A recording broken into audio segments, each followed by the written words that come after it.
3 crews. We have 4 incoming and supported by aerial support, including helicopters, 4 helicopters. Tonight, a Dene and Métis community in the Northwest Territories is on the move as a suspected campfire turns into a full-on wildfire. Hundreds attend a powwow in Winnipeg in honor of Morgan Harris's birthday, as a search for her remains is imminent. We do have the opportunity to, provide more employment to Indigenous women. We believe that helps the whole family, and then in turn, deals with the cost of living issues that are out there. And an institute in Alberta celebrates 30 years of helping Indigenous women find housing, employment, and more.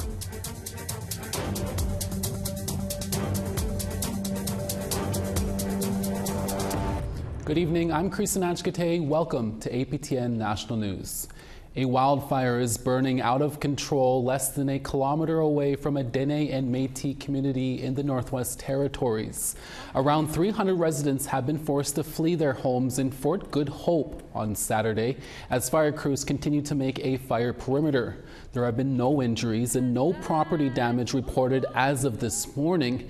N.W.T. Fire says the blaze started by an abandoned campfire and has now grown to more than 1,300 hectares in size. The majority of residents were evacuated to Norman Wells, with a few relocating to Delaunay. Others went to a fish camp 15 kilometers away on the Decho River. 3 crews. We have 4 incoming and supported by aerial support, including helicopters, 4 helicopters. We had 8 water skimmers and the tankers as needed. And what happened yesterday, there was a new fire created, what we dubbed VQ002. And there we had to redeploy some of our resources assigned to the Fort Good Hope fire.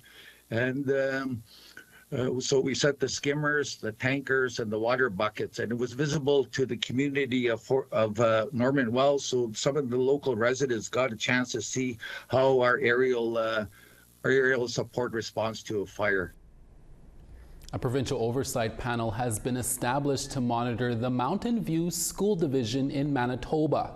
However, after being criticized by the Assembly of Manitoba Chiefs for a lack of First Nation representation, the province plans to add a 4th panelist. Our reporter Sierra Bettens has more. Nearly 2 months after a trustee said residential schools, quote, were good, unquote, during a board meeting, Manitoba's education minister established an oversight panel to monitor the Mountain View School Division. The panel includes Francis Sartrand of the Manitoba Métis Federation, Brandon School Division trustee Jim Murray, and Andrea Zarota, a staffer with the Manitoba Teachers Society. However, the Assembly of Manitoba Chiefs criticized the panel because it doesn't have a First Nation member. Mountain View School Division has a lot of our people, our children in their system to begin with, right? And that we should have representation on behalf of our people there as well, to be able to speak and to be able to advocate for their children. In a phone interview with APTN, Manitoba Education Minister Nella Altomar said he appreciated the feedback. So, the province will add a First Nations person from the area. Grand Chief Merrick is glad about that, but she says it's an afterthought. So it's discouraging again as well that we always have to continue to ensure that we're included in any processes when it comes to our people. At a Mountain View board meeting in April, Trustee Paul Coffey stated residential schools, quote, were good, unquote. The Manitoba Teachers Society and the Southern Chiefs organization condemned the comments and called for Coffey's dismissal. Earlier this month, Mountain View Superintendent Stephen Jaddock was removed with little explanation. Altomar said the new oversight panel is supposed to make sure the Mountain View trustees do their job. That job, he says, is to make the schools a safe and welcoming place for students to learn. Grand Chief Merrick said the school board should still be dissolved and more First Nation people should be involved in moving forward. 1/3 of the students in the school division are First Nation students, So one of the things that I would recommend strongly to the province is that they work with the leadership within that area, the chiefs within that area. Sierra Buttons, APTN National News, Winnipeg. Prime Minister Justin Trudeau, along with other leaders from across the world, were in Italy last week for the 50th annual G7 summit. And on Friday, they were joined by Pope Francis, where the PM had a chance to sit down with the pontiff to discuss a variety of topics, including returning cultural artifacts that belong to Indigenous peoples. We were joined earlier by Cody Grote, who is Mohawk and an assistant professor in the Department of History at Western University, to speak more about that.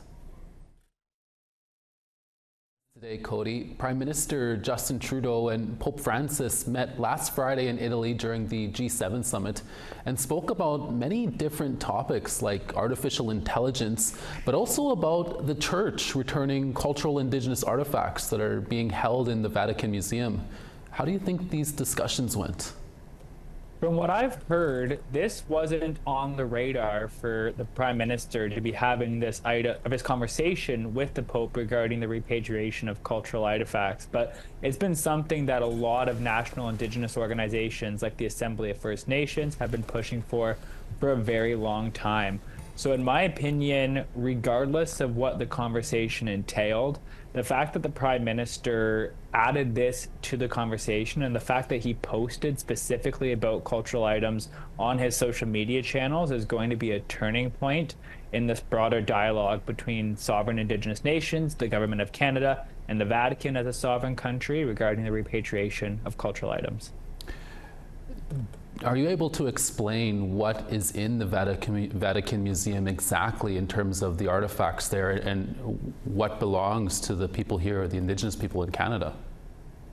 It's been a long conversation to simply discover what is, in fact, in the Vatican collection. So there are several cultural items, we believe, cultural items and diplomatic items. Now, some of those would have been given to the Vatican or to representatives of the Catholic Church as part of the diplomatic processes of sovereign Indigenous nations. We know that there's a lot of ceremony in regards to the exchange of cultural items. We saw that when Pope Francis came here to Canada, the exchange of cultural items as part of diplomatic practices. But we also know that there's a lot of cultural items that are there against Indigenous consent, either those that were disinterred from burial places, those collected by representatives of the Catholic Church, or those donated.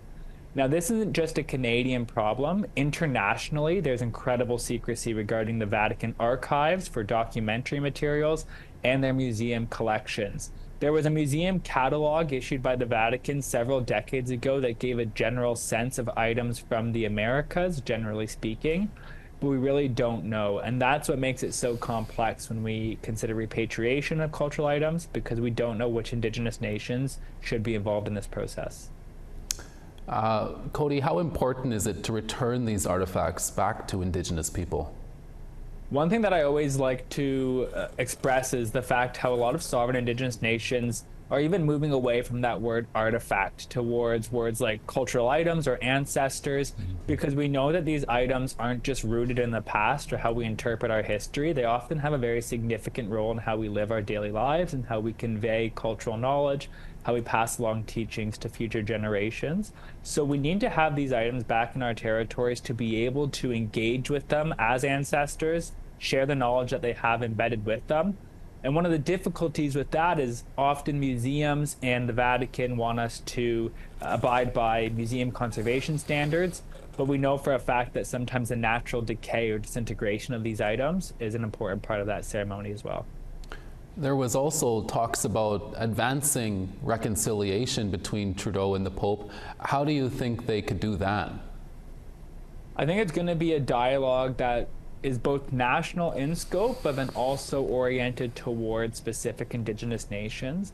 I think that when we have this conversation, it is difficult because we do have to recognize there's some Indigenous nations and peoples who are adherents to Catholicism, for instance. So those Indigenous nations might have different perspectives than other Indigenous nations or Indigenous peoples.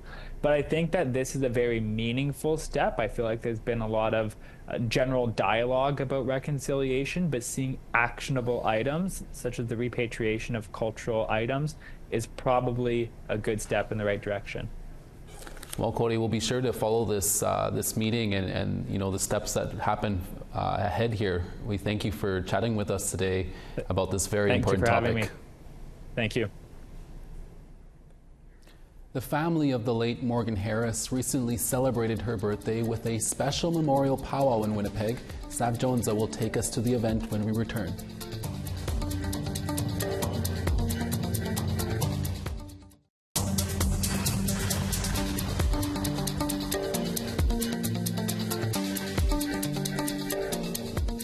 Welcome back. Spirits were high as the family of Morgan Harris celebrated her birthday with a memorial powwow over the weekend.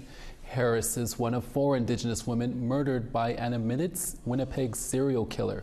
Her family found out last week that the Manitoba government has started the process to search the Prairie Green landfill for her and another victim's remains. Sav Jonesa spoke with 2 of Harris's cousins. I'm here at Camp Morgan next to the Brady Road landfill south of Winnipeg at a memorial powwow for Morgan Harris. With me is her cousins Melissa Robinson and Kirsten Witwicky. Thank you so much for joining me today. Can you tell me why you wanted to hold this powwow for Morgan Harris? Well, the idea behind it was to honor her for her birthday. With her birthday just passed on June 12th, we want to do something big this year for her because as a family we said, you know what, she deserves that much.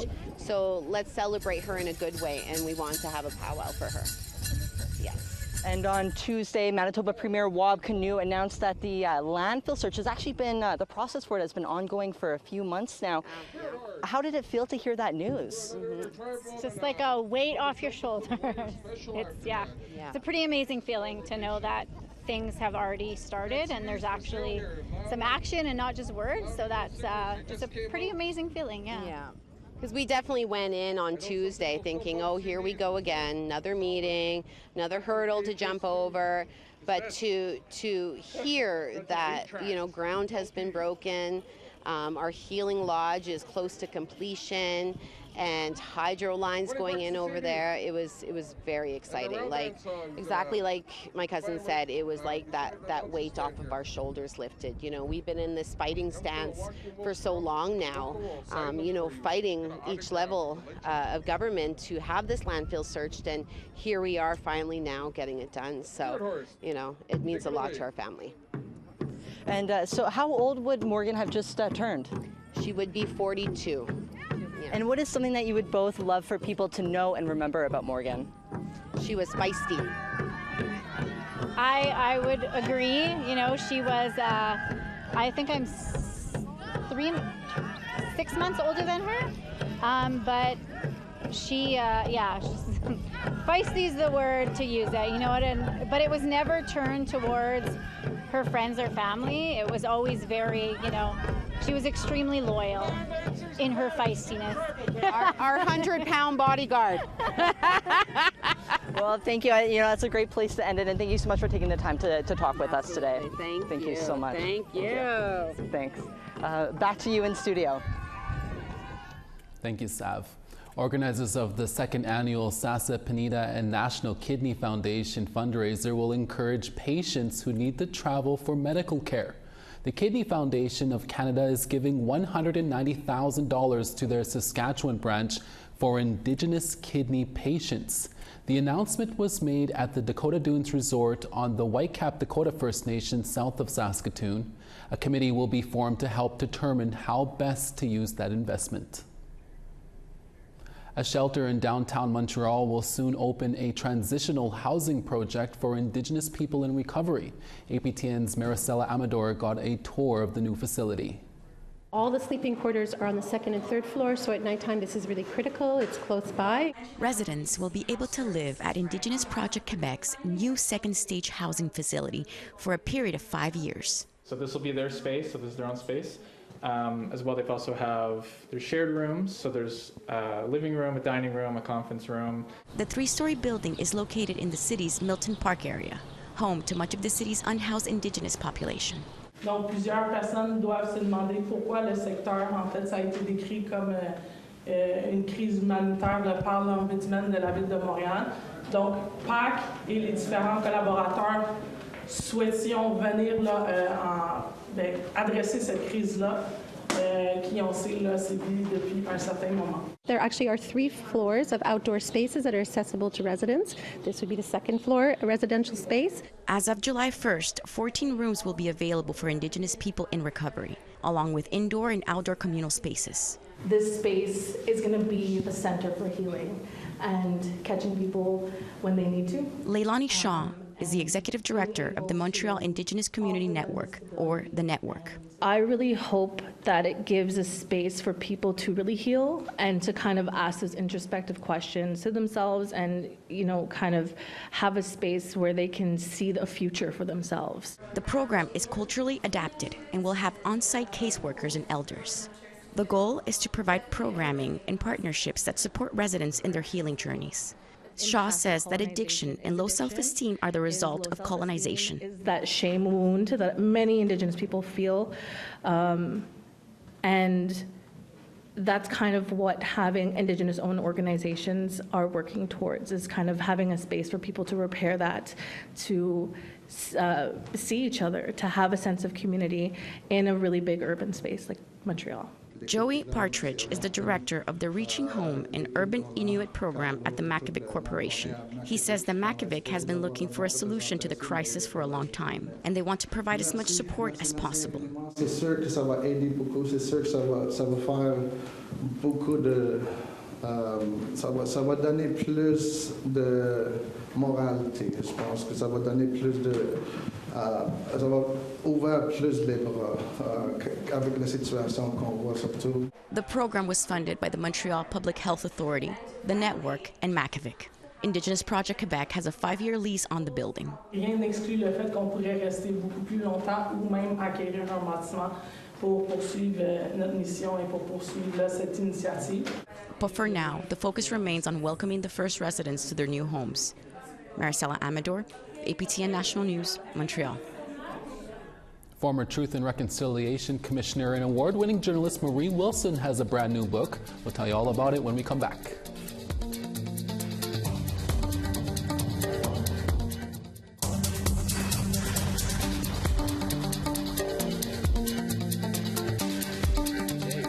Dorothy Ratchmay dipped into her archives to share this incredible shot of Fisher Peak Mountain located in the Kootenays, a beautiful herd of elk there as well. Thank you, Dorothy, for that picture.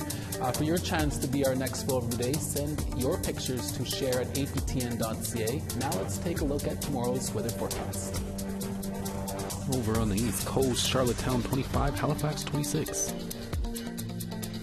Nuujulak 11 with rain, the Grand River 26 with rain. Saguenay 30 with rain, Val-d'Or 33 with rain. Toronto 33 with rain as well, Sault Ste. Marie 30 with rain. Sioux Lookout rainy there, Big Trout Lake 20. Thompson 15, God's Lake 19. Winnipeg rain 15, Dauphin 18. Regina rainy there 15, Saskatoon 16. Stony Rapids 11 with rain, Buffalo Narrows 11 with rain. Northern Alberta high level 20, Fort McMurray 14. Calgary 11, Red Deer 13. Tofino 16, Penticton 21. Dees Lake 24, Fort Nelson 22. Beaver Creek 23, Mayo 25. Yellowknife 21, Norman Wells 20. Inuvik 19, Sax Harbor 4. Baker Lake 10, Chesterfield 5. Iqaluit 5 with rain, Agulik 3, partly cloudy.